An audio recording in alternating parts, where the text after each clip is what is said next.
Iniciei a gravação, pessoal, para permitir que aqueles que eventualmente não possam também tenham a possibilidade de estar presente aqui, né? De avaliar, de depois, pelo menos, acompanhar o conteúdo. Mas deixa eu dar uma olhada aqui na vida de vocês, como é que está a apresentação, para saber como está a situação daqueles que apresentaram o relatório. Eu recebi uns 3 ou 4 por e-mail. Deixa eu dar uma olhada aqui na atividade. Já lancei a atividade de apelação, viu? Atividade de recurso de apelação. Eu acho até que eu vou mudar esse tópico. Resumos dos capítulos. 45 entregues, mais 3 que me mandaram por e-mail. 3 que mandaram por e-mail. Tá dado uma turma de 65, tá caminhando, né? Tá caminhando. Mas vamos lá. Deixa eu abrir aqui essa tela aqui. Desfixar isso daqui. Pronto. Então vamos lá, pessoal. Por que nesse caso específico eu pedi... Eu derrubei tudo aqui. Dá só um segundinho.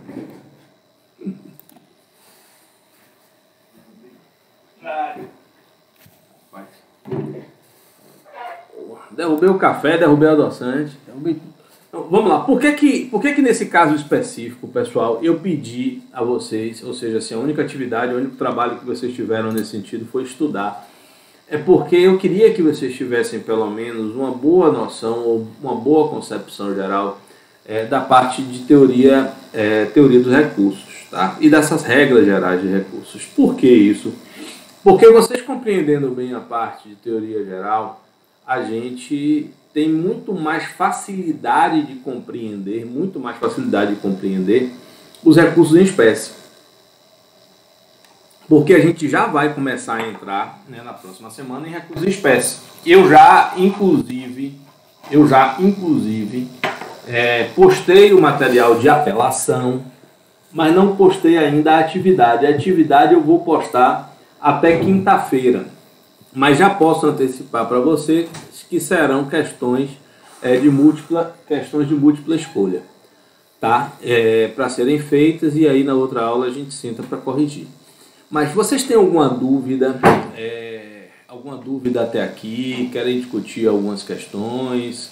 Ou podemos já começar a conversar um pouco sobre os tópicos essenciais, os tópicos principais de teoria dos recursos?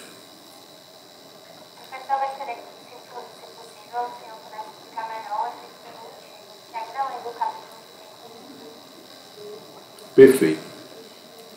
Efeito devolutivo, vou ter atenção, Marília. Mais algum ponto que vocês... Aí eu vou além. Então já vou começar a adentrar no mérito, digamos assim, de teoria dos recursos, e vou tratar com vocês sim de efeito, vou tratar já de efeito devolutivo. Mas eu quero, antes de vocês quero que vocês entendam o seguinte. Algumas pessoas, não foram muitas, tiveram problemas para cumprir a forma da atividade que eu solicitei. Uma pessoa teve dificuldade de comprimir o material para o tamanho. Se foi a única pessoa que eu vi com essa dificuldade.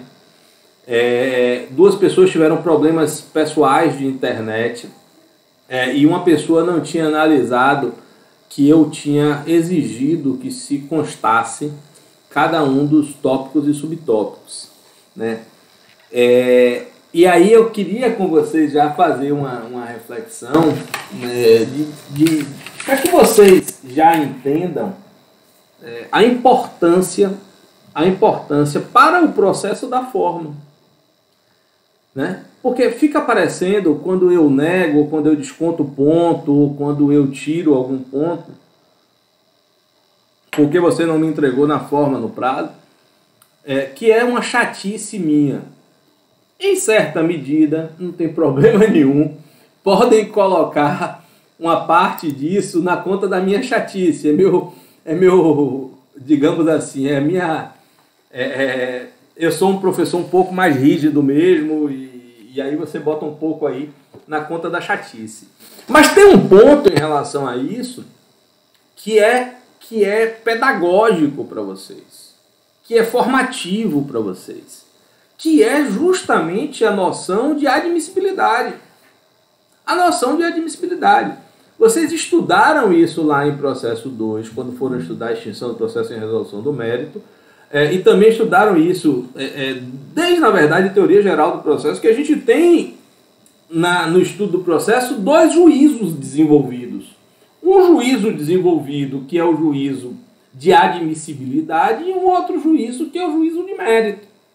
Tá? Só que em processo, quando a construção do direito se dá no âmbito do processo jurisdicional, eu só chego no mérito se o meu juízo prévio de admissibilidade for positivo. E o que é que significa o juízo prévio de admissibilidade positivo? O cumprimento, o respeito e o cumprimento às formalidades estabelecidas para o ato judicial, para aquele ato judicial. E vocês, pessoal, sabem que em todo o processo você tem isso. Você tem a análise da admissibilidade da petição inicial.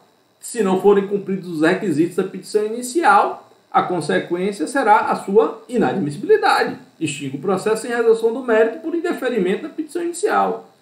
Né? Quando vocês estudaram prova, tinha lá a admissibilidade da prova. Eu só produzo uma prova, só permito a produção de uma prova se ela for admissível. As provas ilícitas são inadmissíveis no processo. O juiz só julga o mérito da demanda, indo lá para o artigo 487, se o procedimento tiver admissível. E isso, pessoal, mais do que nunca é relevante, ou mais do que nunca é importante, em relação aos recursos cíveis. Em relação aos recursos em geral, né? E aqui nós estamos tratando dos recursos cíveis. Inclusive porque há uma enorme má vontade dos tribunais, em fazer cumprir um princípio introduzido, um princípio muito importante introduzido na seara dos meios de impugnação das decisões, na seara dos recursos, essencialmente na seara dos recursos, não só nos recursos, mas é muito importante na seara dos recursos, que é o princípio da primazia do julgamento do mérito. Né? Porque se forma é importante para processo, o formalismo excessivo ou formalismo vazio, não é. Então é óbvio que eu tenho uma primazia do julgamento do mérito, em que eu posso e promovo o saneamento de todo e qualquer, né? Parágrafo único 932, em que eu promovo o saneamento de todo e qualquer,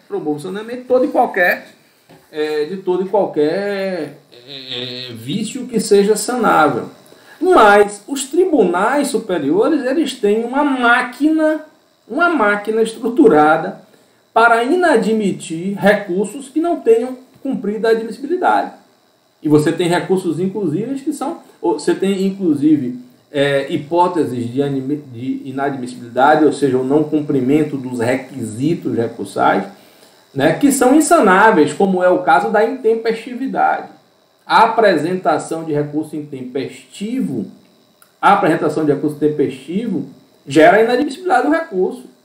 O desrespeito da forma recursal gera a inadmissibilidade do recurso. O recurso é inadmissível se você não respeitar a regularidade formal, um dos requisitos recursais. Então, pessoal, a primeira coisa que a gente fica aqui na aula de hoje, dizendo o seguinte: eu até aceitei os trabalhos, vou retirar ponto de quem não conseguiu promover adequadamente as questões, a apresentação na forma e no prazo estabelecidos, mas eu vou excepcionalmente, em respeito ao princípio da primazia do julgamento do mérito, acatar e corrigir os trabalhos de vocês que não apresentaram na forma devida, mas eu não vou voltar a repetir isso em próximas atividades. Então eu preciso que vocês promovam. Porque todas as dificuldades que eventualmente vocês tiveram são dificuldades que nós também, advogados, na prática, teremos, e que vocês, quando juízes, terão que julgar, ou que vocês, como menos, terão que julgar. Então, por exemplo, só para dar um exemplo prático do problema da conversão, quando começou o ProJude, você tinha uma limitação de 5 megabytes para poder juntar. E quando você tinha um recurso ou uma petição inicial com muito documento, você não conseguia fazer a junção, e aí você tinha que fazer compressão dos documentos, etc. Tal. Digamos assim, e terminam sendo essas dificuldades que a gente tem aqui no ambiente acadêmico, que a gente precisa superar e que a gente precisa compreender e que vocês precisam tentar contornar estas dificuldades, elas são essenciais na formação profissional de vocês. Porque no futuro vocês terão de cumprir os prazos, vocês terão de cumprir as formas, né? A forma estabelecida para os atos processuais sob pena de inadmissibilidade da postulação de vocês. Então, a primeira coisa que eu queria tratar com vocês era isso, assim, que vocês percebam a relevância do juízo de admissibilidade em relação à matéria recursal. Beleza? Até aqui, nesse primeiro momento. Oi, diga Marília.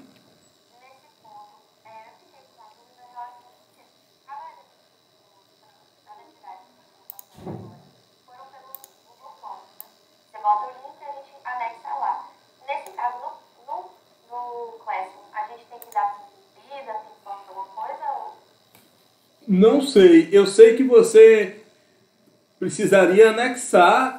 Não foi no Google Forms também, esse daqui. Isso. Porque no de precedente, por exemplo, tem também lá no Classroom um lugarzinho assim, um quadradinho em cima. Coloquem sempre concluído. Eu acho que quando vocês colocam... Você tem que colocar concluído, senão ele conclui automaticamente no prazo. Porque se você... Porque... a maioria das atividades, Marília, não permite edição depois de concluída. Então, se você ainda estiver avaliando, estudando, você pode deixar sem concluir. Mas você tem que concluir no prazo, tá bom? Não, aí já está me dizendo aqui, Davi, que não conclui automaticamente. Oi, Daniel. Licença, bom dia. Essa atividade, a terceira atividade, quando a gente enviou o Forms, automaticamente ele já apareceu no caso concluído. Diferentemente da de precedentes. Pronto. Então vamos fazer o seguinte, sempre aproveitando a resposta de Marília, sempre concluam, sabendo que após a conclusão não será permitida a edição, para evitar que tenha problema de entrega. Beleza? Professor. De precedentes, desculpa. Desculpa eu. Rapidinho, só para pegar o gancho da sua pergunta mesmo, Marília. Referente ao primeiro formulário que a gente entregou, existe a possibilidade de a gente ter acesso à correção dele? Vocês vão ter, eu estou corrigindo. É que o primeiro foi o mais trabalhoso de todos, que eu estou tendo que ler cada uma nas duas turmas, quase 90 respostas. Eu comecei a corrigir, mas eu não terminei de corrigir. Mas eu vou como é que eu digo, disponibilizar a correção.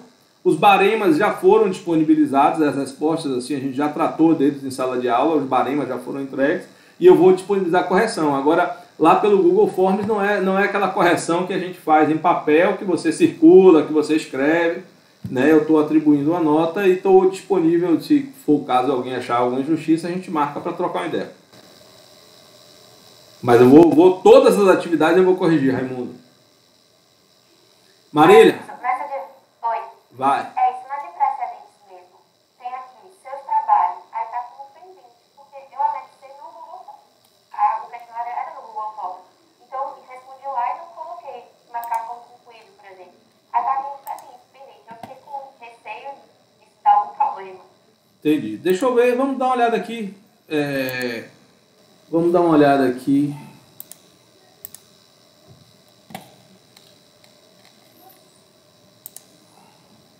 No seu caso, Marília. Essa 66 respostas.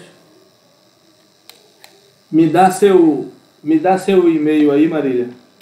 Marília.Queiroz. Marília. Ponto Queiroz. Tá aqui, foi recebida, tá vendo? Não está liberada ainda aqui, é que não está liberada a nota. Mas foi recebida. Pronto, aqui, tranquilo. Perguntas. Não. Professor? Aí, ó, aqui de quem eu já corrigi, inclusive, os trabalhos.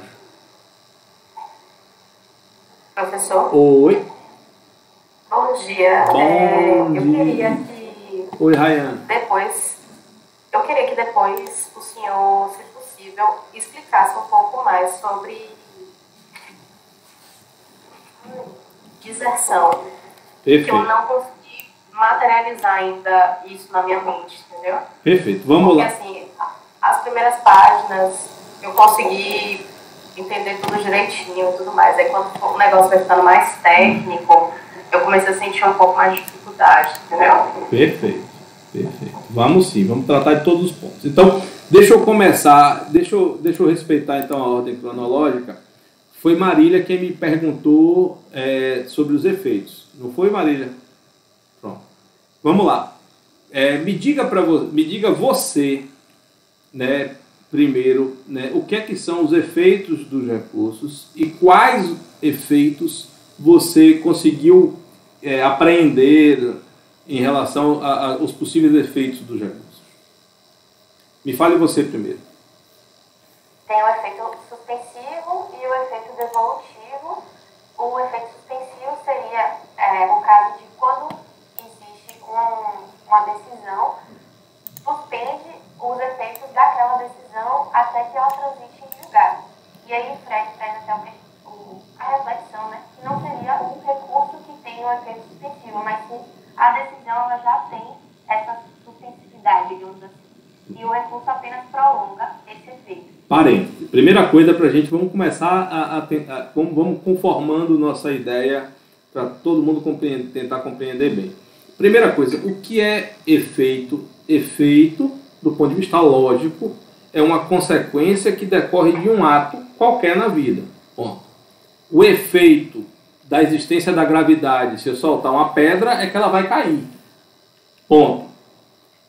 Para fins de recursos, então os efeitos são as consequências, a influência na situação jurídica processual em decorrência da interposição do recurso. Ponto. Aí você me falou aí agora do efeito suspensivo. Ponto. Antes dele até, eu tenho um primeiro efeito. Porque o efeito suspensivo, como a gente viu, ele é, entre aspas, excepcional.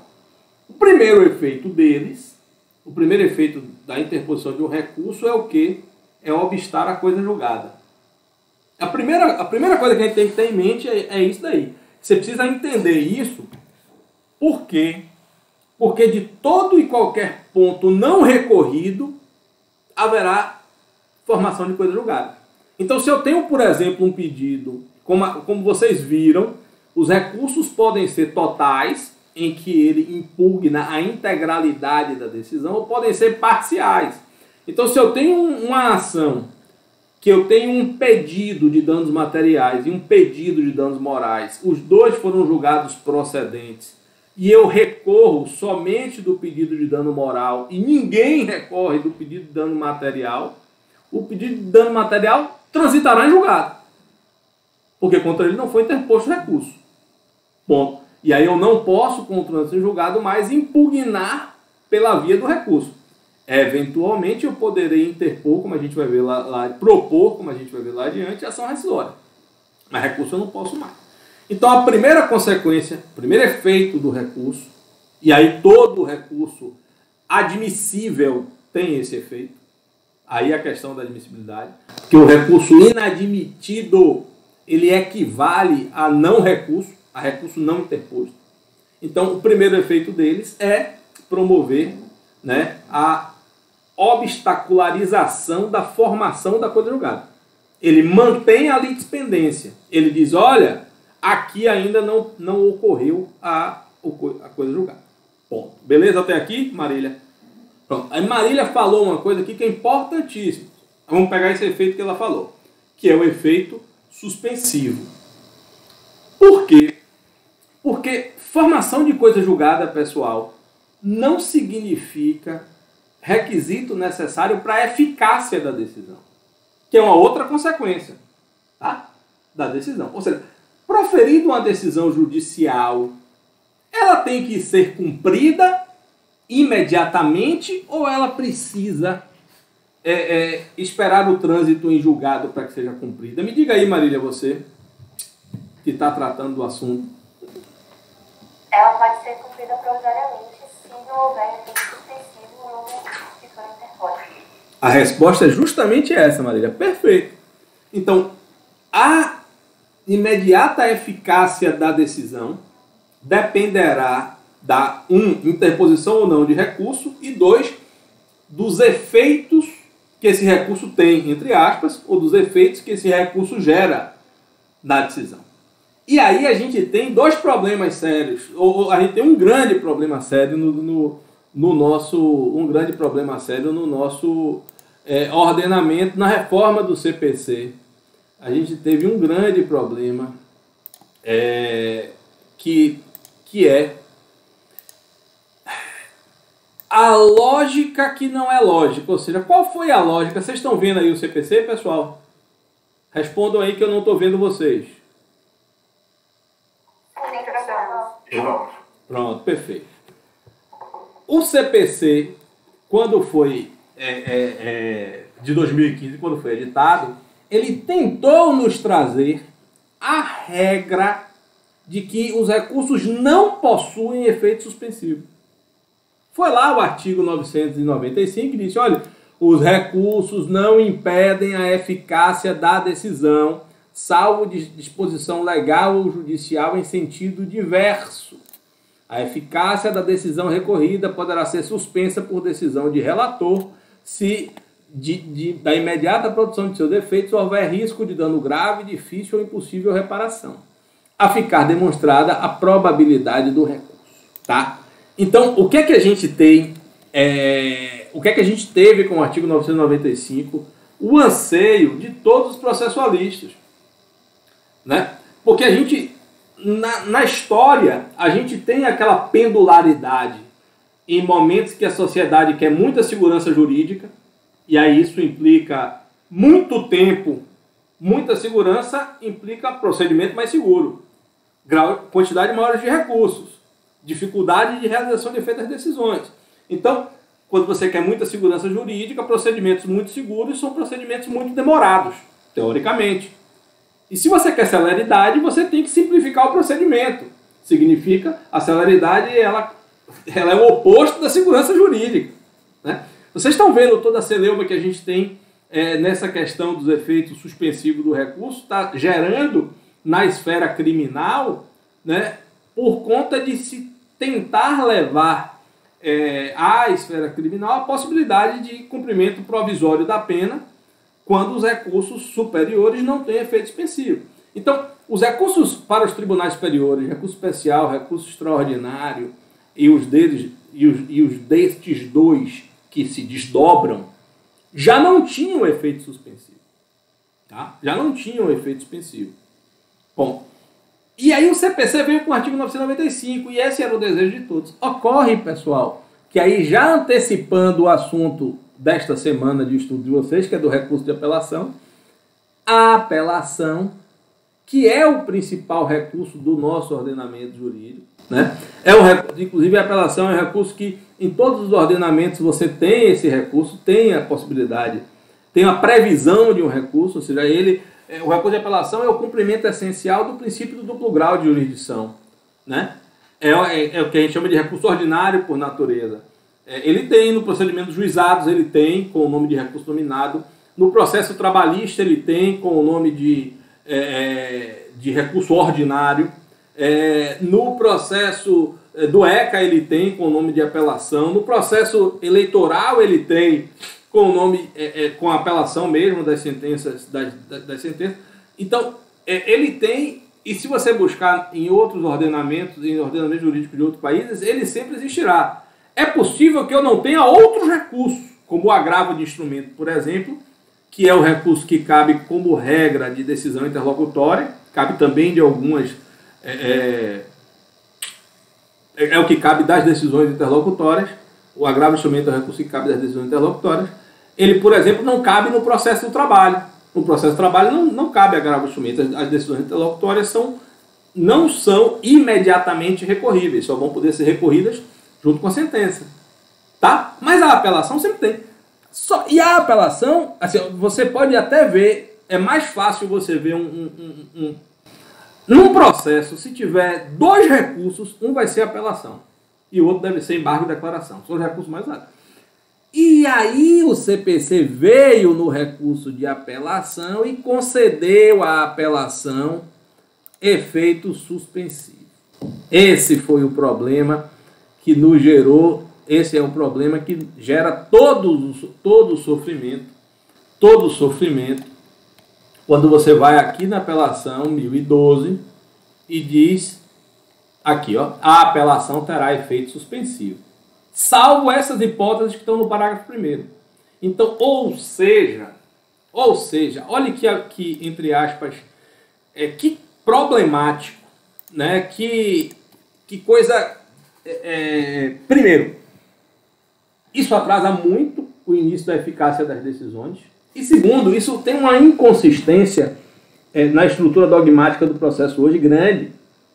Porque, observe, se eu defiro uma tutela de urgência que é pautada em cognição sumária, onde eu não preciso apresentar prova dos fatos e nem o juiz precisa gerar convicção jurídica das consequências, porque basta o periculum in mora e o fumus boniuris. Periculum in mora e fumus boniuris. E esta decisão terá eficácia imediata, como Marília já disse para a gente aí. Então, esta decisão, uma decisão interlocutória, liminar, deferida no início do processo, sem ouvir o réu, pautada em cognição sumária, em juízo de mera probabilidade, tem eficácia, porque o agravo, como regra, não tem efeito suspensivo.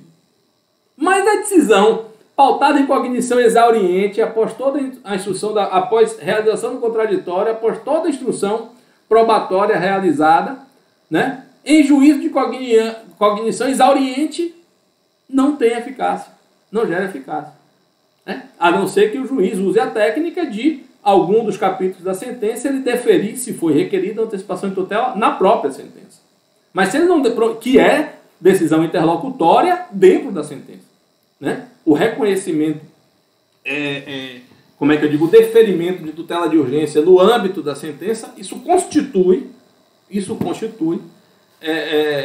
decisão interlocutória, mas proferida, decisão de matéria interlocutória proferida dentro do instrumento da sentença. Tá bom? E aí a gente precisa fazer uma segunda ressalva. Você pode dizer, pô, professor, mas significar isso você não vai trazer muita insegurança jurídica? Não, por que não? Porque a gente tem 2 regimes, Marília, do efeito suspensivo. Que a gente tem, Marília, o efeito suspensivo legal, ou seja, a concessão de efeito suspensivo ope legis, mas você tem a possibilidade do julgador, na análise do caso concreto, inverter os efeitos que são atribuídos pela lei. Então a gente tem a atribuição ou não de efeitos suspensivos ope legis, e aí ope legis, pela lei, nenhum recurso tem efeito suspensivo, como regra, legal, somente a apelação, que é o mais importante, mas, em todos os casos, o juiz pode conceder efeito suspensivo a recurso que não tem, como ele pode também afastar o efeito suspensivo de recurso que tenha efeito suspensivo. Por que isso? Porque decisão sobre efeito de recursos, gravem isso, guardem, anotem, gravem a aula, façam tudo que vocês quiserem, mas gravem isso. A decisão sobre efeito suspensivo é decisão de tutela provisória recursal. É antecipação de tutela recursal. E se o juiz, em primeiro grau, pode deferir a antecipação de tutela recursal, né? Obviamente que o tribunal também pode, que é um grau hierárquico superior. Então, eu tenho os efeitos suspensivos op leges e eu tenho o efeito suspensivo op iudicis, que é aquele determinado pelo juiz no caso concreto, em que o juiz decide se aplica os efeitos da lei ou se ele, no caso concreto, altera a previsão geral dos efeitos da lei. E aí, Marília, tire seu microfone para me responder a quem compete, um segundinho só, Rafa, a quem compete conceder, decidir sobre efeito suspensivo nos recursos? Relator. Depende. Boa, assim, a sua resposta está correta para uma discussão expositiva, mas se fosse questão de ABCD, você estava errado. Por quê? A quem compete? Depende. Como regra geral, caberá ao relator. Mas eu não tenho somente recursos em segundo grau de jurisdição. Nos embargos de declaração, por exemplo, aonde você faz o recurso horizontal, se o juiz não haverá relator no julgamento de embargos de declaração contra decisão interlocutória ou contra sentença proferida por juiz de primeiro grau, porque será o próprio juiz de primeiro grau que terá digamos assim, a competência para julgar, para rejulgar, ou seja, o efeito devolutivo, que você está em dúvida, que eu chego já já, será do próprio juiz que proferiu a decisão dos embargos de declaração. Beleza? No tribunal, é possível também que os embargos de declaração, que a concessão do efeito suspensivo não seja do relator, nas raras hipóteses em que eu tenho o diferimento da admissibilidade do recurso. Só antecipando aqui, lá para o final das aulas, recurso especial extraordinário. No recurso especial extraordinário, Marília, quando eu interponho este recurso, a admissibilidade ela é preliminarmente feita pelo vice-presidente do tribunal. E depois ela é refeita, se admitido o recurso, pelo STJ. Então eu tenho um interregno entre a interposição e a decisão de admissibilidade, que quem vai decidir o efeito suspensivo é o próprio tribunal recorrido. E depois de determinado momento é o tribunal. Mas a sua resposta está aqui no nosso contexto conceitualmente correta. Você entendeu? Qual é a lógica geral? A quem competirá decidir sobre efeito suspensivo sempre? Aquele que tem o exercício do juízo de mérito no recurso. Como regra geral, é isso que a gente vai dizer. E como regra geral, o exercício do juízo de mérito nasce do proferimento de uma decisão do relator, que vai ser levada ou não ao colegiado. Então, o relator é quem caberá, em princípio, deferir o efeito suspensivo, mas desta decisão do relator caberá um recurso. Quem lembra aí qual é o nome do recurso que cabe contra as decisões monocráticas do relator? Então, craques, vai todo mundo passar de ano aí, pelo menos quem está estudando. Então, caberá agravo interno e pode ser que o colegiado reveja a decisão do relator. Mas até aqui tudo bem. Marília, só um segundinho que Rafaela tinha pedido e eu tinha pedido a ela que não falasse e já retorno a palavra para você. Pronto, Rafa. Eu consegui, professor, era só o tempo que eu tinha perdido, mas eu consegui achar na internet. Perfeito. Vá lá, Marília, volta a você. O senhor falou que essa decisão que defere ou indefere o efeito suspensivo seria uma espécie de tutela provisória recursal. Nesse caso, seria uma espécie? Não, é uma espécie. É uma espécie. Eu estou afirmando categoricamente. Essa é uma daquelas poucas coisas em direito que dá para você afirmar, entendeu? Considerando, então, que é uma tutela provisória, esse efeito suspensivo ele pode ser deferido quanto uma tutela de evidência? Olha, ele é tutela provisória de urgência, tá certo? Como tutela provisória de... Pô, você me fez agora uma reflexão seguinte. Em princípio, eu vou dizer a você que pode sim. Em princípio, eu vou dizer a você que pode sim. O problema que você tem é que lá o artigo 311, que trata de tutela de evidência, ele trata todas as hipóteses no deferimento em juízo de primeiro grau de jurisdição. Vamos dar uma olhadinha aqui rápida, né? Todas as decisões referidas, todos os incisos do 311 são incisos relacionados a decisões em primeiro grau de jurisdição. Vamos lá, 311. 311. Então vamos lá. A tutela de evidência será concedida independentemente da demonstração de perigo ou de dano, de risco, de resultado do processo. 1. Ficar caracterizado abuso de direito de defesa. 2. As alegações de fato puderem ser comprovadas apenas documentalmente. 3.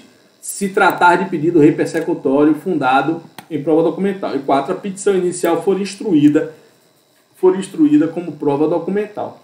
O inciso primeiro não é privativo de decisão de primeiro grau, não, como eu tinha falado.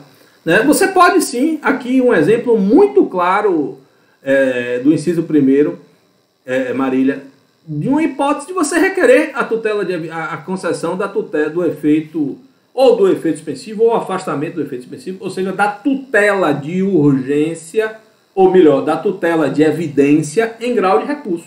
Então você pode sim perfeitamente promover. Como regra geral, aí eu vou separar duas coisas. O efeito suspensivo, ele é espécie de tutela provisória, como regra não, de urgência, mas eu posso ter a tutela de evidência em grau recursal modificando este efeito. Tá certo? Modificando esse efeito. Porque qual é a lógica? Ou seja, quando é que eu vou pedir a tutela de evidência, Marília? Vamos pensar juntos aqui. Em um recurso. Eu vou pedir a tutela de evidência num recurso quando a decisão recorrida não tenha efeito, ou melhor, quando a decisão recorrida tiver efeito suspensivo. Tiver efeito suspensivo. Tá certo? Porque se ela não tiver efeito suspensivo, a própria decisão me garante a execução. Então, eu consigo promover a execução por tutela, entre aspas, definitiva, se a gente estiver diante de uma decisão definitiva. Então, como regra, eu vou pedir a tutela de evidência, não é para conceder o efeito suspensivo, eventualmente. É para afastar o efeito suspensivo, não com base na urgência, mas com base na evidência. E aí eu posso pedir, por exemplo, excelência, este recurso de apelação tem efeito suspensivo. Esse recurso de apelação tem efeito suspensivo. Beleza? Ok. Porém, eu quero afastar este efeito suspensivo para que você me permita a execução provisória da sentença, baseado na evidência. Em que, por exemplo, se trata de uma questão que já está fundada em súmula vinculante do Supremo Tribunal Federal e ainda assim a União recorre em todos os casos. Apesar de, em 100% dos casos, ele perder. Você pode fazer isso? Beleza, perfeito, sem problema nenhum. Ok? Galera, efeito suspensivo tá ok para a gente seguir para os outros efeitos? Pronto. Então, vamos lá. Eu vou deixar por último o devolutivo. Efeito de obstar a formação da coisa julgada. Efeito suspensivo. Eu tenho o efeito translativo. Eu tenho o efeito devolutivo, que a gente vai tratar, o efeito translativo e o efeito regressivo. Tá? O efeito regressivo. Não tem jeito, a gente vai ter que tratar de devolutivo primeiro. Eu queria deixar para tratar depois, mas vai ser difícil para vocês entenderem o regressivo. Até porque há quem entenda que o efeito regressivo e o efeito translativo estão dentro do efeito devolutivo. A doutrina diverge sobre isso. Quem melhor classificou, quem classificou esses efeitos destes recursos desta forma é a obra de Dinamarco, né? Recursos cíveis, que inclusive não está atualizada, mas nessa parte dá perfeitamente para ler a obra antiga, porque tudo aí é teoria dos recursos, tá? Não tem propriamente,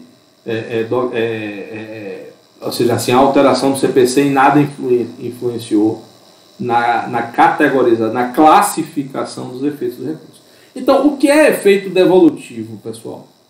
O efeito devolutivo, ele assim, tem muita gente que não gosta do nome devolutivo. Em geral, vocês, alunos, reclamam muito do efeito devolutivo, do nome devolutivo, tá? Porque, teoricamente, você está devolvendo, entre aspas, como regra, ao tribunal para conhecer de uma matéria que ele nunca tinha conhecido antes. Como é que eu vou devolver o que ele nunca teve?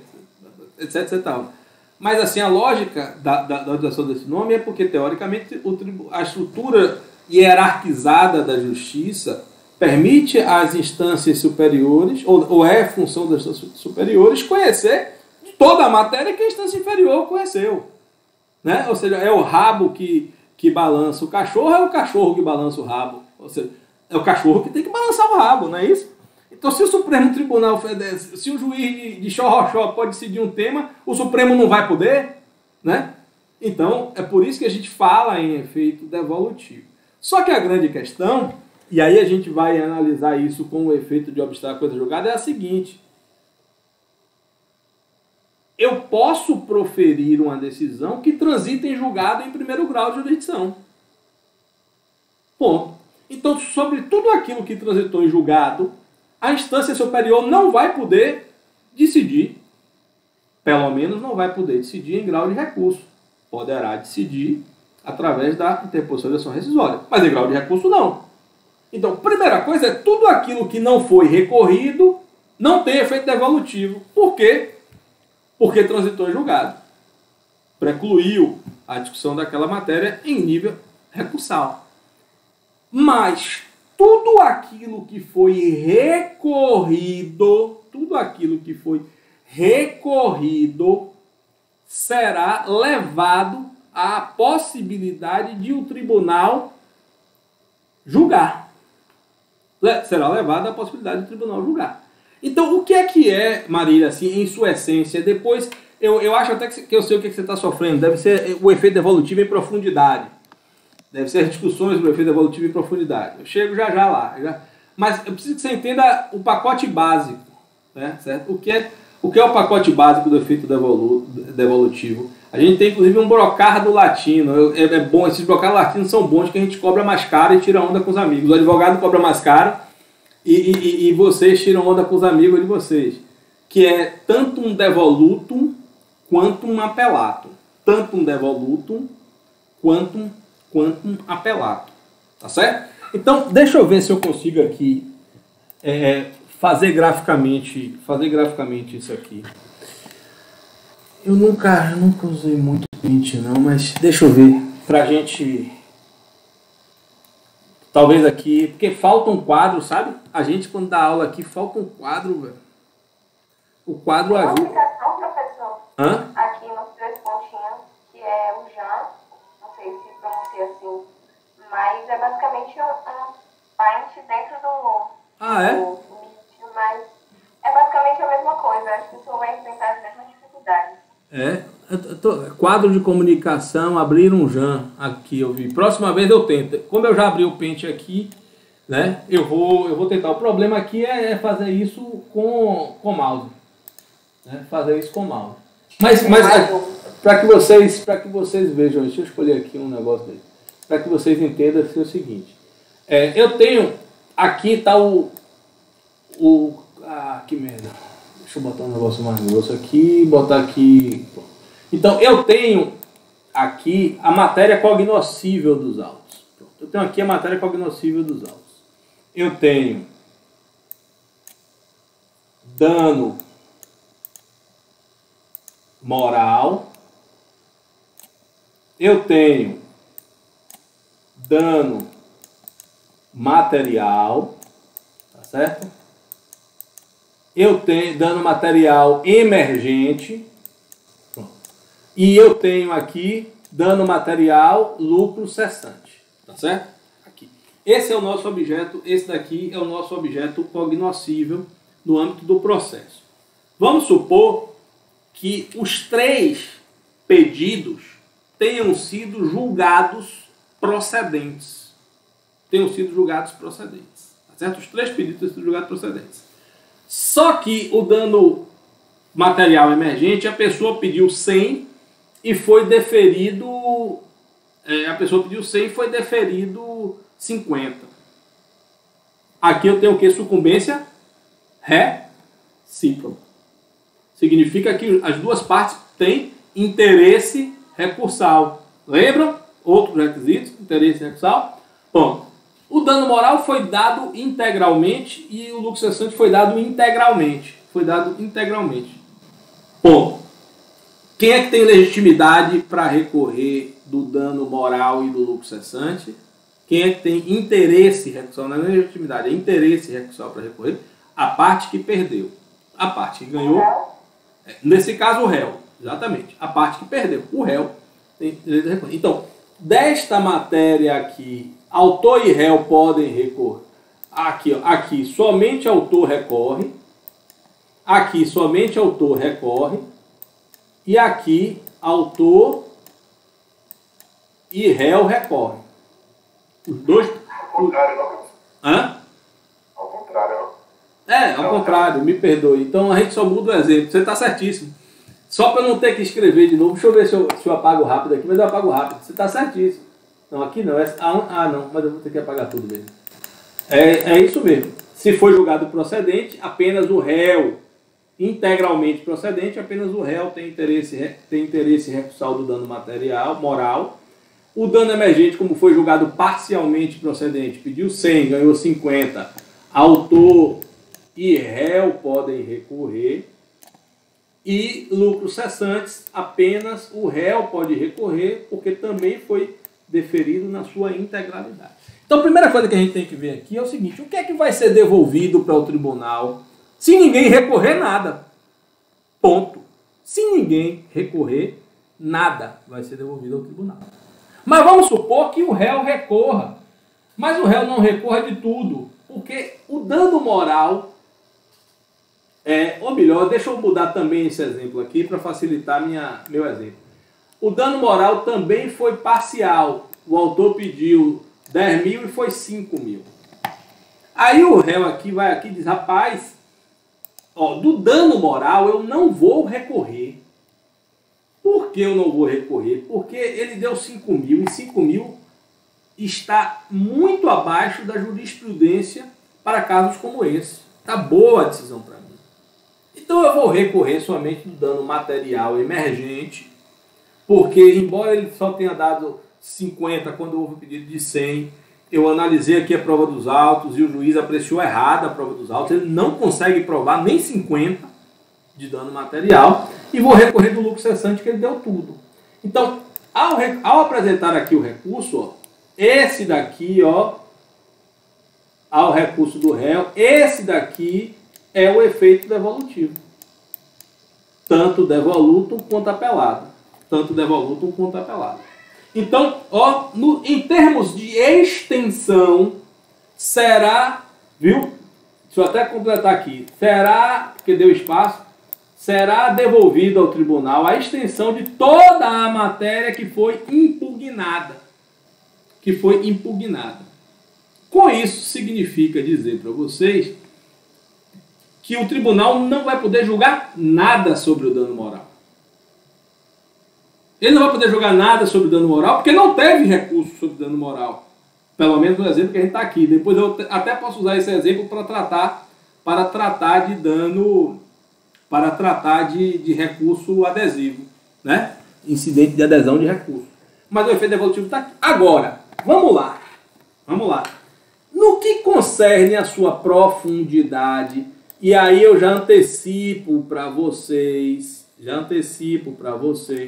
que vocês vão estudar isso muito melhor quando estudarem a apelação, porque é no estudo da apelação que está centrado o estudo mais profundo do efeito devolutivo. Mais precisamente, lá na seara dos artigos 1013, deixa eu só confirmar aqui, mas é na seara do artigo 1013, pronto, que eu vou puxar para cá para que vocês possam ver. Estão vendo aí? Estão vendo? Pronto. 1013, deixa eu voltar para cá. Pronto, aqui, tem 1013.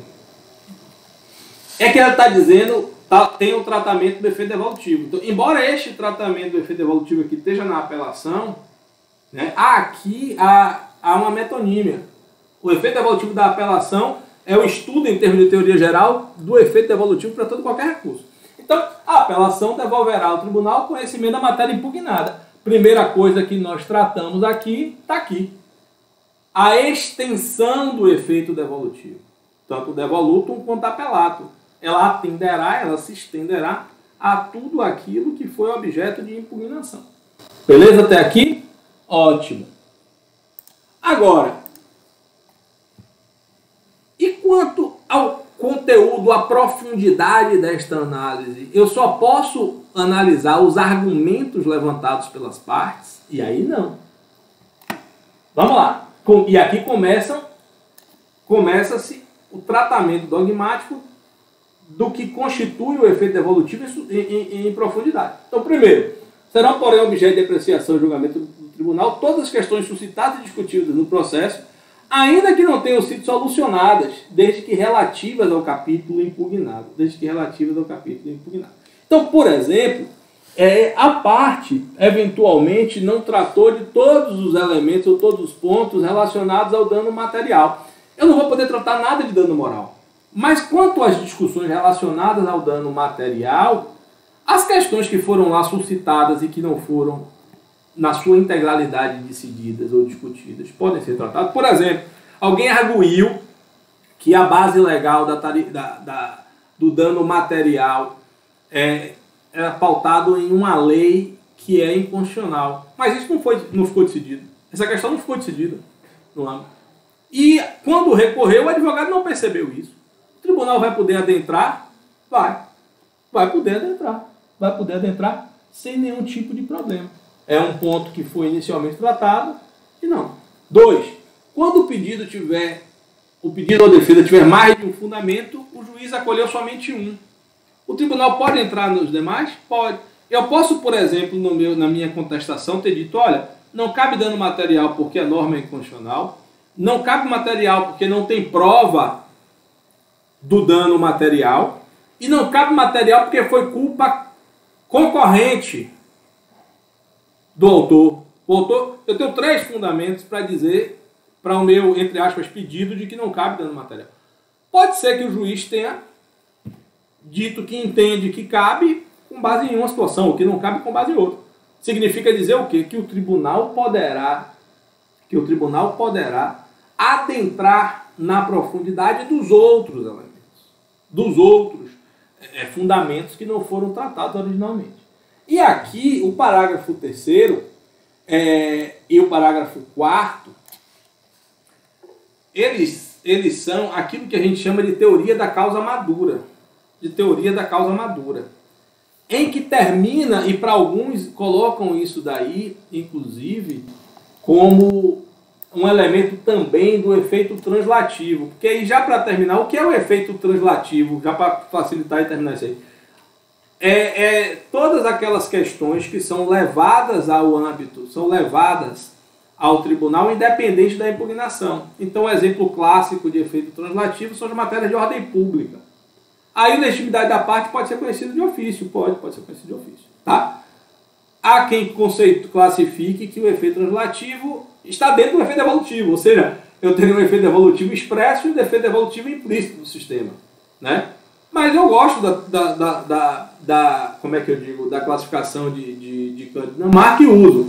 Tá? Mas que tem efeito translativo, tem. Se você quiser dizer que ele é uma faceta do efeito evolutivo, sem problemas. A gente não vai brigar para isso. Para mim é importante que vocês entendam que as matérias de ofício podem ser conhecidas pelo tribunal independente da impugnação, mas sempre, óbvio, dentro do capítulo impugnado. O efeito regressivo é que alguns recursos permitem ao juiz que ele volte atrás. Então, algumas apelações permitem isso. As apelações de decisões terminativas, né, com base no 485, o juiz tem 5 dias para voltar atrás se quiser, tendo sido interposta a apelação. A decisão que inadmite a petição inicial, indefere a petição inicial por inadmissibilidade, o juiz tem efeito. E o agravo de instrumento, desde que você exerça a comunicação do juiz, o ACOR, e requeira ao juiz, o juiz pode, nas hipóteses de interposição de agravo de instrumento, promover o efeito de retratação. Então, o efeito regressivo de retratação é isso, tá bom? E aqui a gente está tratando da chamada teoria da causa madura, né? Teoria da causa madura, que são aquelas possibilidades do juiz ir além. Né? Esse efeito evolutivo aqui é como se ele fosse objetivamente mais amplo. Eu impugno um ponto, mas ele, para seu julgamento, precisa ser decidido de uma forma mais ampla. Então, qual é a grande questão aqui? Então, se o processo estiver em condições de imediato julgamento, aí o que é que significa isso? Não dependa de prova ou de outros aspectos ou atos procedimentais. Beleza? O tribunal deverá decidir se reformar a sentença fundada no 85. Ou seja, se eventualmente, ao invés desta decisão aqui, ter julgado todo o mérito, tivesse somente extinto o processo sem resolução do mérito por ausência de interesse de agir, e o tribunal entende que tem sim interesse de agir, ele pode julgar o mérito? Poderá, desde que eu não tenha necessidade de produção de prova. Toda a matéria estiver documentalmente provada e tiver sido exaurida as questões. Essa mesma lógica vai para as demais hipóteses do inciso 3º e do inciso 4º, do inciso 3º e do parágrafo 4º, os incisos do parágrafo 3º e o parágrafo... É que eu falo muito rápido, aí às vezes a cabeça vai um pouquinho na frente da fala. Decretar nulidade da sentença por não ser ela congruente com os limites do pedido. Ou seja, se o tribunal entender que a sentença foi extra petita, ele pode julgar corretamente dentro do pedido. Se ele entender que é ultra petita, ele simplesmente revoga, ele não rejulga, ele revoga a parte que foi excedente, tá bom? E se ele decidir que foi citra petita, ele complementa a decisão, sem que precise retornar aos autos. Então, aqui, pessoal, só para vocês entenderem, quando isso começou a entrar em vigor, foi no CPC de 73, se eu não me engano, na reforma de 2004, muito se discutia se isso não era supressão de instância. E, em certa medida, é sim uma supressão de instância. Mas é uma supressão de instância que o sistema entendeu razoável e proporcional. E aí eu permito que, mesmo não tendo o juiz de primeiro grau apreciado o tema, o tribunal pode já, desde logo, apreciar se isso não acarretar deficiência para a defesa. Ou seja, se a matéria estiver apta para o julgamento. Constatar omissão no exame de um dos pedidos, que é a decisão citra petita, hipótese que poderá julgar, decretar a nulidade da sentença por falta de fundamentação. A mesma lógica, então, todas essas hipóteses aqui, a gente está falando de hipóteses de errores procedendo, questões de matéria processual, mas também questões de mérito, errores de julgamento, podem ser objeto da teoria da causa madura com a ampliação do efeito devolutivo. Quando, por exemplo, reconhecer decadência ou prescrição. Porque se eu reconheci decadência do direito, no exemplo que a gente deu aqui, decadência do direito, eu não vou julgar se tem prova de dano moral, se eu entendo que a hipótese de dano moral em ré ipsa ou não, ou é dano moral por desvio de produtivo na área do consumo. Se eu disse que decaiu o pedido, ou que prescreveu, na verdade aqui todas as hipóteses de prescrição, porque são questões condenatórias, se prescreveu, não há que falar em prova da existência de prova do dano emergente, da extensão do dano. E em relação ao lucro cessante. Mas se o tribunal vai lá e diz assim, olha, não houve prescrição, você julgou errado essa matéria. Então, eu vou adentrar para discutir esse tema. Beleza? Então, eu acho que para efeito suspensivo aí tá bom. Eu dou as boas-vindas aí ao pessoal da turma 2. Pessoal da turma 2, vamos aí ligando as câmeras e se colocando à disposição das perguntas para a gente seguir adiante. Beleza até aqui? Sim. Oi, diga, Raimundo. Uma dúvida rápida. Deixa eu ver se eu entendi bem. A questão da profundidade, então, ela autoriza, inclusive, que seja, como posso dizer, reapreciada a matéria, a lei, né, daquilo que foi feito no juízo de piso, inclusive se necessitar de atividade instrutória ou não? Se houver necessidade de atividade instrutória, ele tem que mandar voltar o processo. Perfeito. Ok? Ele tem que mandar voltar. Ele só pode fazer isso se não houver prejuízo à defesa. Oi, Arthur. Pensei que você ia falar sobre a ação monocrática hoje, as decisões monocráticas. A gente pode falar sobre elas também. Aquele artigo que você colocou está tão em voga agora no momento. Né? Com faquinha, Você está brigando com faquinha ou com Gilmar Mendes? Rapaz, decisão difícil aí.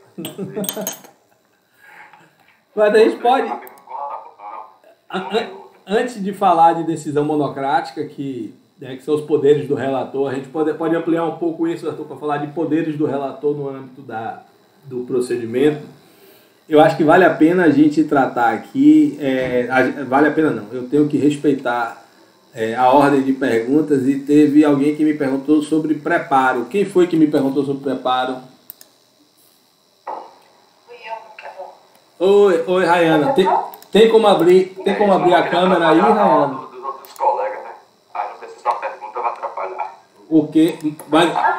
Professor, se o senhor quiser deixar para poder explicar na próxima aula, fique tranquilo. Próxima aula. Não atrapalhar o horário dos outros. Não se preocupe. Próxima aula de apelação. Próxima aula já é apelação, a gente tem que tratar hoje. Professor? Oi. Desculpa interromper. É sobre a nossa aula extra semanal. Sim. Eu acho que isso pode nos ajudar, inclusive, porque eventualmente ficam questões, né? Que nossa aula síncrona obrigatória é mais curta. E aí eu queria falar para o senhor que a gente tem 46 respostas. E que aí eu posso passar para o senhor no WhatsApp mesmo, ou por e-mail, como o senhor preferir, mais ou menos quais foram os dias com maior disponibilidade, com maior preferência para o senhor ajustar, e aí... Não, basta você me dizer, me mande somente assim as três primeiras opções. E quantos votos teve cada uma. Mande pelo WhatsApp. O WhatsApp por e-mail, com certeza. Tanto faz, né? Pronto. Tanto faz. Eu mando ainda hoje. Tá bom, Rafaela. Valeu. Tchau, professor. Até a próxima semana. Tchau. Se quiser, pode ficar, viu? Se não tiver aula, fica aí. Queria, mas o estágio me chama. Nada, que negócio de estágio. Esqueça isso, paga mal. O estágio paga mal. Tchau, professor. Tchau. Rayana, vamos lá, Rayana. O preparo, Rayana, é um dos requisitos dos recursos, de alguns recursos. Nem todo recurso está sujeito a preparo. Tá? O que é o preparo? É o pagamento da taxa de recurso e das custas, das taxas de recurso e das custas de recurso. E tudo aquilo que a lei, ou o regimento interno, ou a resolução do tribunal atribui como custos financeiros do recurso. Então, o preparo é a integralidade, Rayana, dos custos financeiros dos recursos. Do custo financeiro dos recursos. Perfeito? Como regra, custas e taxa. Existem procedimentos que, além disso, pode-se requerer outras verbas. Como, por exemplo, no processo do trabalho, além de pagar as custas do recurso, o recorrente precisa depositar uma parcela, um pedaço da condenação. É o chamado depósito recursal. Ao contrário das custas do preparo e do porte de remessa e retorno, o que é porte de remessa e retorno? É o custo de envio pelos correios do recurso para ser julgado. Tá? Então, primeira coisa, porte de remessa e retorno já não existe mais hoje em dia para processos eletrônicos. Eu não tenho por que cobrar um custo de despesa no envio do processo do primeiro grau para o tribunal, e às vezes isso é um envio grande, viu? Né? Às vezes a gente está falando de um processo sair de Barreiras e vir para Salvador. Ou, quando você vai para o STJ, né, sair, por exemplo, do Amazonas, de Manaus, e ir para Brasília. E hoje em dia os processos recursais não possuem os processos eletrônicos não possuem preparo. Mas não possuem preparo não, me perdoe. Não possuem porte de remessa e retorno. Então, em geral, o que é que constitui o objeto do preparo? Custas e taxas. O porte de remessa e retorno é uma taxa que você precisa pagar. Em alguns casos, a legislação específica pode atribuir outros elementos relacionados ao pagamento, a aspectos financeiros para exercício do direito de recurso, cujo pagamento constitui um requisito recursal. Então, no processo do trabalho, como eu estava dizendo, você tem que pagar o chamado depósito recursal. Enquanto que as custas e o pó de remessa e retorno fica com o tribunal, entre aspas, preço público, né? O depósito recursal vai ser usado para pagar a parte que ganhar o processo. É com a parte do pagamento. Mas o depósito recursal é uma coisa que eu adoraria ver no processo civil. Seria reduzir muito os recursos se você tivesse isso no processo civil, mas só tem no processo de trabalho. Então, vamos deixar de lado. Então, o preparo é isso. O preparo, o preparo está dentro dos requisitos recursais, que a gente divide em intrínsecos e extrínsecos. Intrínsecos relacionados com o próprio ato de recorrer, com a peça de recurso em si, e os extrínsecos com outros elementos. Então, requisitos intrínsecos, cabimento, ou seja, eu olho só para o meu recurso. O recurso foi certo?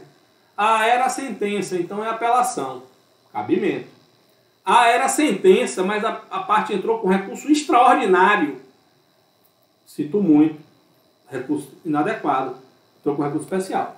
Legitimação para recorrer. Ou seja, foi a parte, as partes do processo que recorreram adequadamente, foram as partes do processo que recorreram, foram.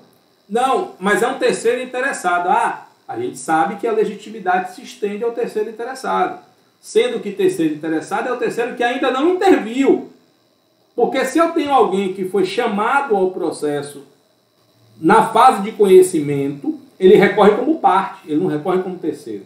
Né? Porque a intervenção de terceiro é a intervenção de terceiro é aquele incidente processual em que eu transformo quem não é parte em parte. Então, se a hipótese era de chamamento ao processo, ele foi chamado ao processo, contestou e foi condenado, ele vai recorrer como parte. Quem é o terceiro interessado para recorrer? É aquele que podia ter sido chamado ao processo ou denunciado à lide e não foi chamado ao processo nem denunciado. Então ele pode ir lá agora apresentar o seu recurso terceiro interessado. Depois, interesse em recorrer. A gente já viu aqui bastante a questão do interesse recursal para o pessoal que entrou agora. A gente falou muito aqui, quando a gente falou da acumulação de pedidos, efeito devolutivo, a gente falou que só pode recorrer aquele que é sucumbente. Quem não é sucumbente não pode recorrer. Não pode recorrer. Beleza? E ainda como requisitos intrínsecos, a inexistência de um fato impeditivo ou extintivo da possibilidade de recorrer, que é justamente o que, Maurício, dá um exemplo claro aí. Eu não ter feito, por exemplo, o pagamento da condenação. Né? Eu não realizar um ato de preclusão. Pessoal, pelo amor de Deus, abram as câmeras aí. Só a Raquel tá com a câmera aberta. Me dá angústia falar com um monte de letrinha. Por favor, obrigado, Ana Beatriz. Agora também tem a questão de deferir a justiça gratuita. Então, caso defira, não vai pagar nenhum custas. Perfeito. A justiça gratuita, ela dispensa o preparo. Eu vou chegar lá já no preparo. Eu não cheguei... Professor, no caso, na justiça do trabalho, eu estava acompanhando um processo que tinha ingressado com recurso de revista. Demorou mais de 3 meses para o tribunal reconhecer que ele não tinha feito o preparo. Aí retornou, chamou ele para o processo, dizendo apresente as custas. Mas... Caso você não apresentou as custas. Aí depois de 3 meses, reconhecer isso. Imagina o prazo. Tem casos em que você leva anos, Arthur, e eu vou chegar já nessa história específica das custas, eu chego já, porque essa foi uma mudança muito importante do CPC, que eu vou tratar. Mas antes de chegar lá, eu quero pegar aqui os outros elementos. Raquel, você, como está desde cedo com a câmera aberta, tem prioridade. Vá, pergunte. Professor, na verdade, se atrapalhar a aula, o senhor pode continuar, porque era um pouquinho também ainda do efeito translativo. É uma dúvida um pouco prática na decisão interlocutória, pelo efeito translativo, o recorrente pode pedir a apreciação e apresentar a defesa da matéria que não foi decidida, da matéria que não foi resolvida? Aí não é, Raquel, o efeito translativo. Você pode, lhe antecipo que você pode, mas isso não tá no âmbito do efeito translativo, porque eu preciso recorrer da matéria que foi decidida. Então, o translativo é aquilo que eu não preciso. A única diferença é que o nosso sistema atual, ele tem, Raquel, no sistema processual atual, enquanto que a apelação é o recurso que cabe da sentença, o agravo de instrumento é o recurso que cabe de algumas decisões.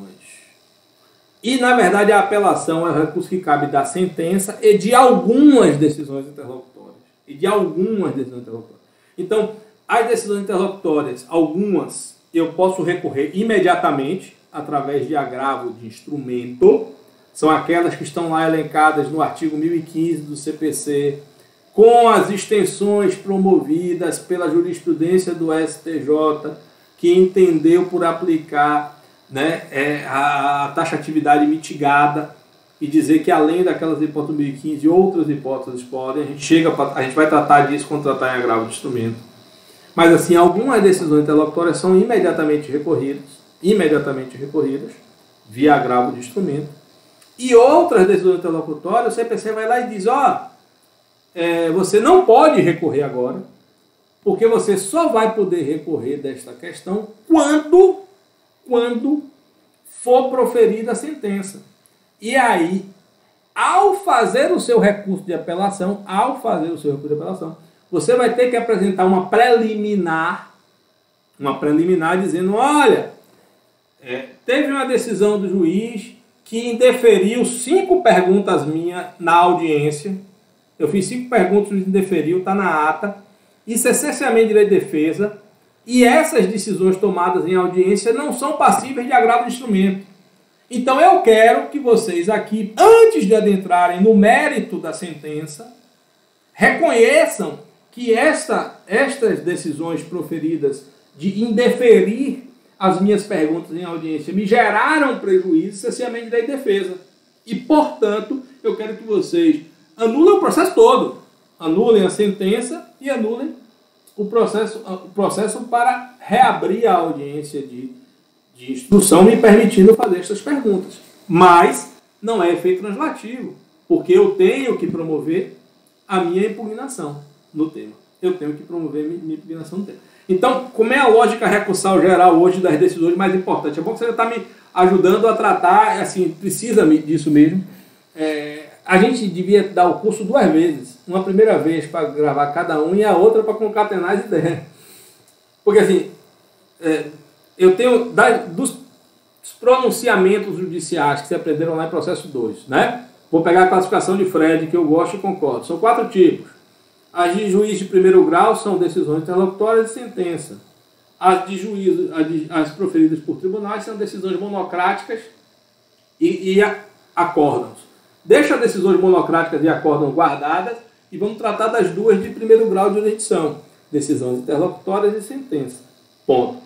As decisões interlocutórias, elas são recorridas por agravo. São recorridas por agravo de instrumento. Ainda que nelas verse matéria de mérito. Como vocês sabem, existe a possibilidade de julgamento antecipado parcial do pedido. Lá naquele exemplo que a gente estava lá tratando, é aquela hipótese em que o juiz diz, olha, eu já posso julgar o dano moral, porque o dano moral aqui é em ré ipsa, eu não preciso ouvir testemunha para ele.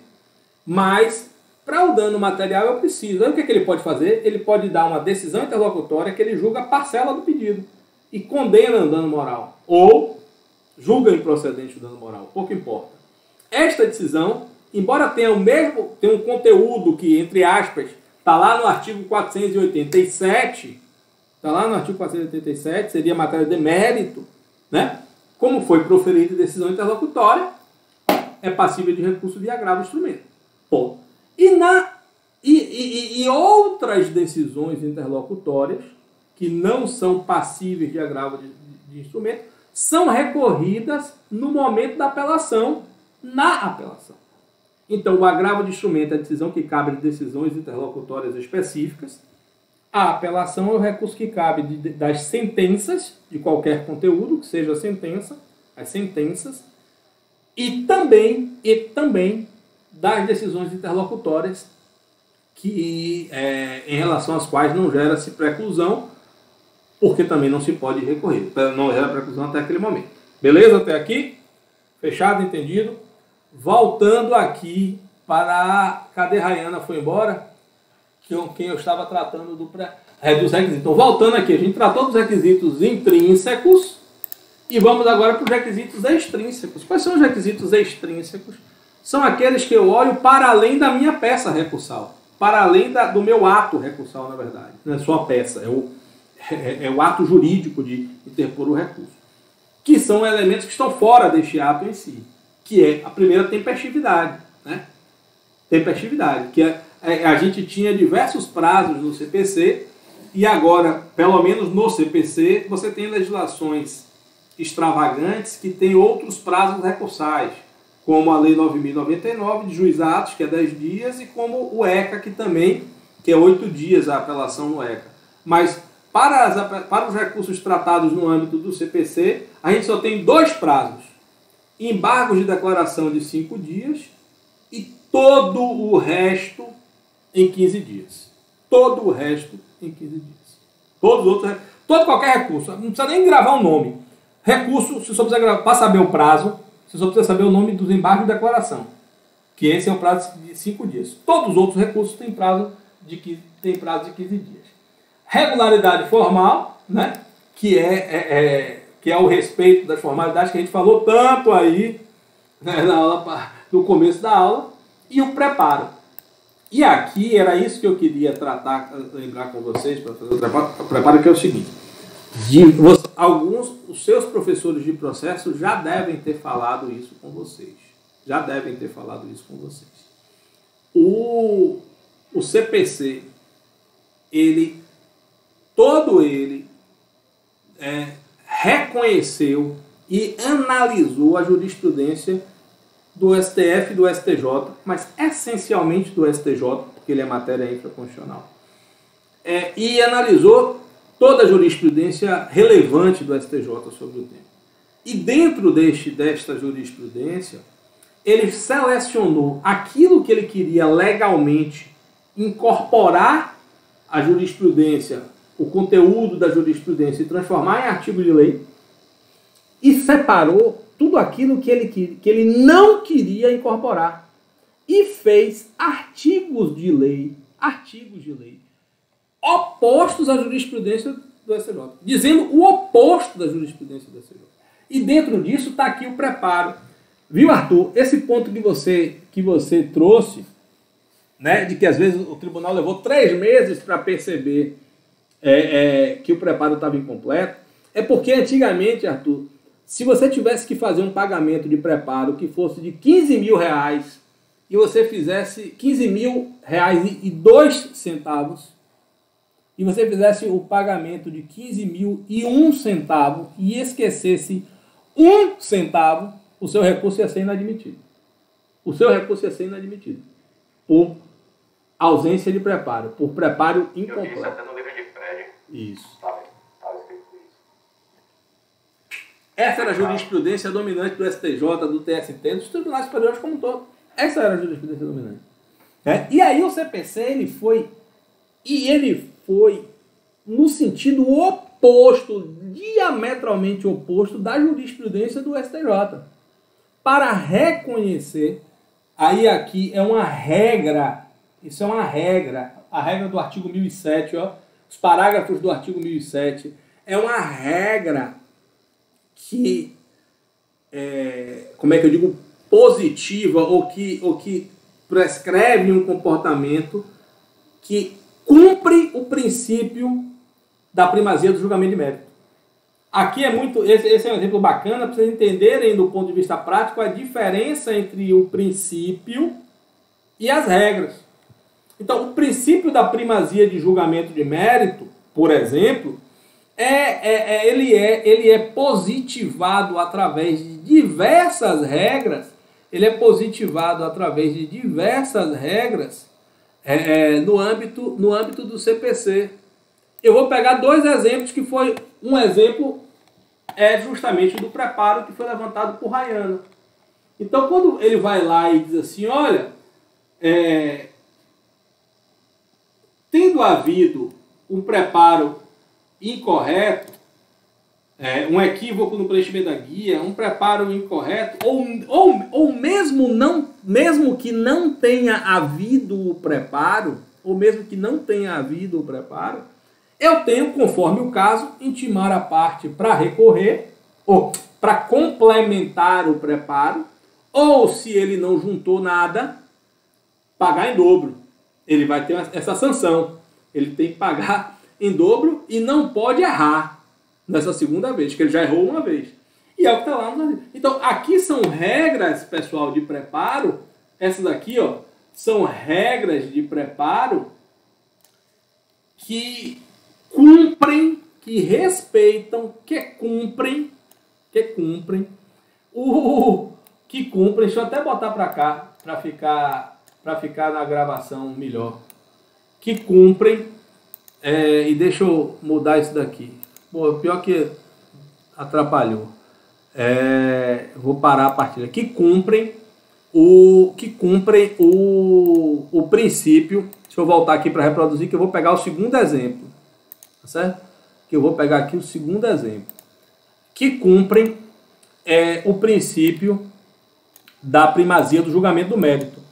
Também cumpre o princípio da primazia do julgamento do mérito. Eu vou pegar outra regra, que é uma regra inclusive mais aberta, e que estava justamente assunto levantado por Arthur, que é as decisões monocráticas, é aquela que determina o relator, tá vendo aqui, vocês estão vendo, que antes de considerar inadmissível o recurso, ele tem que conceder o prazo para que o recorrente sane o vício ou complemente a documentação exigível. Obviamente, desde que estejamos diante de um vício, sanável. E, por exemplo, não é sanável a intempestividade. Pessoal, então, por fim, né, eu acho assim, em relação a preparo, e aí pegando todos os outros requisitos, a gente tratou. Pessoal que chegou na segunda aula, na aula gravada, na parte inicial, pessoal, tem muita coisa que a gente falou sobre interesse e que a gente falou sobre efeitos de recurso, que foram os assuntos tratados por vocês. Hoje eu não posso ficar até tarde, porque eu tenho uma audiência 1h da tarde, mas a gente ainda tem aí 5 minutos para responder alguma dúvida, caso exista. Alguém quer tratar de algum dos temas específicos? Então, opa, interessante para colocar em observação que o senador Marco Duval está com um projeto de lei para retirar essas decisões monocráticas. Mas assim, acabar em definitivo as decisões monocráticas, Arthur, é impossível, porque isso é contra a lógica do sistema. Agora, impedir algumas decisões monocráticas, isso sim é salutar, é necessário. Né? Por que isso daí? Eu acho que isso aqui é importante vocês entenderem. É porque a decisão monocrática, ela como regra é para ser o equivalente das decisões interlocutórias. Você não deve, nas decisões monocráticas, estar julgando o mérito do recurso sozinho. Você pode julgar o mérito do recurso? Pode. Quando, Maurício? Vou mostrar aqui para vocês lá no CPC. Por exemplo, quando você está diante de situações relacionadas a precedente obrigatório. Lá no artigo 932, que é o que trata dos poderes do relator, dos poderes, deveres e atribuições do relator, ele permite duas hipóteses em que o relator pode julgar sozinho o mérito do recurso. Incisos 4º e inciso 5º. Que são quais hipóteses, pessoal? Aquelas hipóteses onde a questão discutida é questão pacificada na jurisprudência dos tribunais superiores.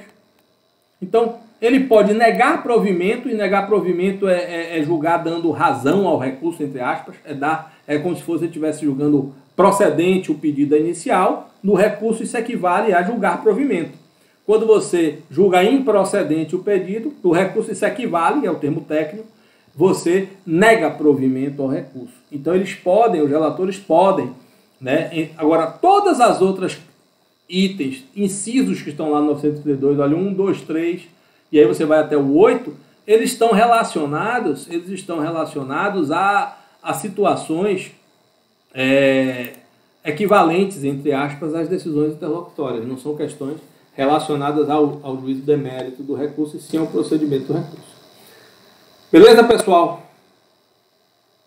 Galera, então vamos ficando aqui. Eu vou ver a opinião de vocês sobre os melhores dias para a gente ter uma aula extra. Essa aula extra vai ser só para tirar dúvidas, tá certo? E eu vou pegar, a Rafaela me mandou as opções de vocês. Eu vou pegar a opção mais desejada e vou marcar aí. Talvez não marque toda semana, porque pelo que eu tenho percebido, talvez não seja necessário, mas com certeza eu vou marcar pelo menos a cada 15 dias. Tá bom? Então, um abraço para vocês, parando aqui a gravação, e a gente se vê na próxima terça e nas aulas extras. Tchau, tchau.